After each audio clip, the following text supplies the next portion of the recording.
নমস্কার, আমি দিয়া আবারও চলে এসেছি গল্প না ঘটনা নিয়ে। যদি আমার এই গল্পগুলো আপনাদের ভালো লেগে থাকে তবে লাইক, শেয়ার এবং সাবস্ক্রাইব করতে একদম ভুলবেন না। সিদ্ধার্থ রায় ভারতের অন্যতম নামী ব্যবসায়ী। মাত্র ৩৩ বছর বয়সে একাধিক আন্তর্জাতিক প্রজেক্টের মালিক। কর্পোরেট দুনিয়ায় একজন কিংবদন্তি।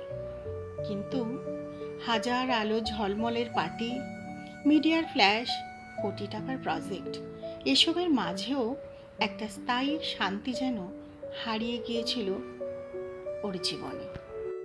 একবারের জন্য শুধু মানুষ হয়ে বাঁচতে চেয়েছিল, বিখ্যাত কেউ নয়। তাই হঠাৎ করে প্ল্যান করে বসে পড়েছিল গাড়িতে। একাই রওনা দিয়েছিল উত্তরবঙ্গের পাহাড়ি এলাকায় কালিম্পং। মনে ছিল না কেন যাচ্ছিল, শুধু জানতো শহরের কোলাহল থেকে দূরে কোথাও গিয়ে নিঃশব্দ কিছু খুঁজতে চায় সে। তিস্তা দত্ত কালিম্পং এর একটা সরকারি স্কুলের গণিত শিক্ষিকা। গরিব ঘরে জন্ম হলেও অসম্ভব মেধাবী, সংযত আর হৃদয়বতী। ছোটবেলায় বাবা মাকে হারিয়ে দিদিমার কাছেই বড় হয়েছে। মুখে বিনয়, চোখে গভীরতা, যেন পাহাড়ের মতোই ধীর শান্ত। ও নিজেকে নিয়েই ছিল ব্যস্ত, ছাত্রছাত্রী পড়ানো আর পাহাড়ের মাঝে নিজের ছোট্ট জগৎ। সেই সকালটা ছিল একটু ভিন্ন। স্কুলের নতুন অতিথি এসেছেন, সরকারি কোনো প্রজেক্ট নিয়ে আলোচনা করতে। অতিথির নাম শুনে তো ও চমকে উঠেছিল। সিদ্ধার্থ রায়, এত বড় নাম! ও যখন প্রথম ওকে দেখে তখন স্যুট টাই পরা, ক্লিন সেভ, অদ্ভুত রুক্ষ মুখের মানুষের মধ্যে কিছু একটা স্পর্শ করেছিল। তবে সেটা ভালো লাগা ছিল না, ছিল কৌতূহল। এত বড় লোক এখানে কি করছে? কথা শুরু হয় খুব সাধারণভাবে। সরকারি জমিতে স্কুলের পাশে একটি ডিজিটাল লাইব্রেরি তৈরি করতে চায় সিদ্ধার্থ। সেটা নিয়েই মিটিং। তিস্তা নিজের মতামত দিতে গিয়ে যেমন নির্ভীক তেমন ভদ্র, স্পষ্টবাদী। সিদ্ধার্থ অবাক হয়ে দেখে এই মেয়েটার চোখে কোনো চাহিদা নেই, কোনো মুগ্ধতাও নেই, বরং প্রতিটি কথার গভীর চিন্তা থেকে উঠে আসা। সেদিনের পরও ওরা আরো কয়েকবার দেখা করে। সরকারি কাগজপত্র, পরিকল্পনা, নির্মাণ, এসবের কারণে। কিন্তু যতটা প্রজেক্ট এগোয় ততই তিস্তার দিকে আকর্ষণ বাড়ে সিদ্ধার্থর।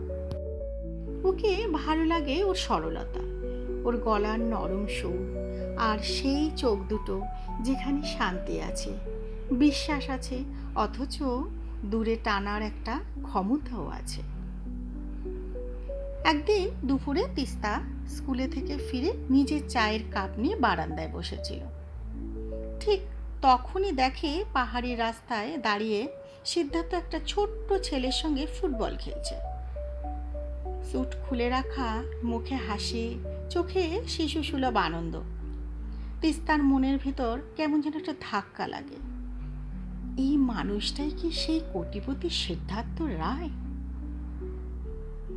সেদিন সন্ধেবেলা সিদ্ধার্থ নিজেই এসে বলে, একটু হাঁটবেন আমার সঙ্গে? তিস্তা হাঁটতে হাঁটতে জিজ্ঞাসা করে, আপনার মতো বড় মানুষকে এভাবে সাধারণভাবে হেঁটে বেড়াতে পারেন? সিদ্ধার্থ হেসে বলে, তোমার সঙ্গে হাঁটতে পারলে আমি আবার সাধারণ মানুষ হতে পারি। তিস্তা কিছু বলে না, শুধু একটুখানি হাসে, আর সেই হাসিটুকু যেন পাহাড়ের নীরবতা ভেঙে তার হৃদয়ে গেয়ে ওঠে। দিন কেটে যায়। কয়েক সপ্তাহের মধ্যে প্রজেক্ট প্রায় শেষের দিকে। কিন্তু এক অদৃশ্য টান তৈরি হয় ওদের মধ্যে। সিদ্ধার্থ অবাক হয়ে দেখে সে যাকে পছন্দ করে তার নাম তিস্তা। আর যে জায়গাটাকেও ও শান্তির ঘর বলে মনে করছে সেটাও নদীর নাম তিস্তার মতোই। এক সন্ধে সিদ্ধার্থ সাহস করে বলে, তুমি জানো, তোমার সঙ্গে কথা বললেই আমার বুকের মধ্যে যে ভয়টা সারা জীবন ছিল সেটা কমে যায়। তিস্তা কিছুক্ষণ চুপ করে থেকে বলে, ভালোবাসা কি এতটাই সহজ যে কথায় বোঝানো যায়?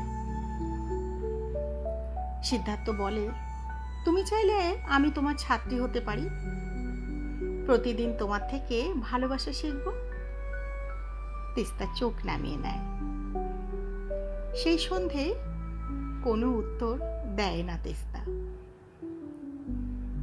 এরপর হঠাৎ করে সিদ্ধার্থ শহরে ফিরে যায়। কোম্পানির কিছু জরুরি কাজ, মিটিং, ফাইলের পাহাড়, কিন্তু কোথাও যেন মন বসে না। রাতে বড় বড় কাছের জানালার বাইরে তাকিয়ে মনে পড়ে ছোট্ট একটা বাড়ি, বারান্দায় চা খাওয়ার দৃশ্য, আর একজোড়া চোখ যেগুলো না থাকলে তার দুনিয়া অসম্পূর্ণ। 3 সপ্তাহ পর এক ঝড়ে ভেজা সকালে হঠাৎ আবার পৌঁছে যায় কালিম্পংয়ের সেই ছোট্ট বাড়িটিতে। স্কুল ছুটি হয়ে গেছে তখন। তিস্তা বাড়ির বারান্দায় বসে বই পড়ছিল।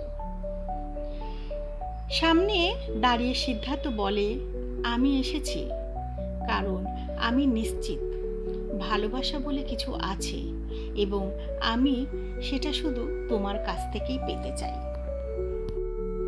তিস্তা ধীরে উঠে দাঁড়ায়, বলে, এই শহর খুব ছোট, কিন্তু এখানে আমি আমার দুনিয়া গড়েছি।